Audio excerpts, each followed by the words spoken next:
মেরে ফেলার জন্য আক্রমণ হয়েছে এবং এই এসপি ধৃতিমান ভট্টাচার্য উদয়ন গুহ ভাইপো অভিষেক ব্যানার্জির নির্দেশে করেছে।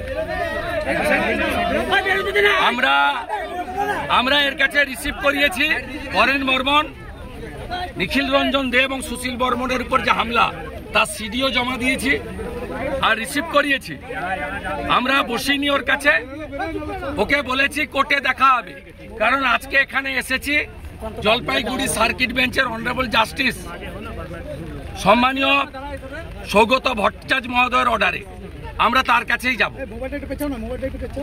যাব। উনি বলছিলেন যে গাড়ি ভেঙেছে তাকে অ্যারেস্ট করা হয়ে গেছে। আরে অ্যারেস্ট তো উদয়ন গুহকে আগে করতে হবে। কালকে এই খবর আমি পেয়ে governor, DGP, chief secretary, home secretary সবকে আমি দিয়ে এসছি।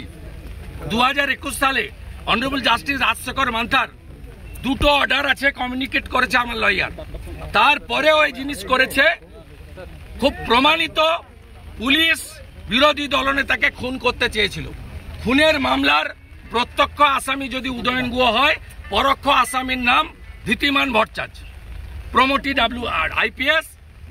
প্রত্যক্ষ খুনি যদি উদয়ন গুহ হয়, পরোক্ষ খুনি হচ্ছে ধৃতিমান ভট্টাচার্য। এই খুনির সঙ্গে ধৃতিমান ভট্টাচার্য এই খুনির সঙ্গে কোর্টেই দেখা হবে।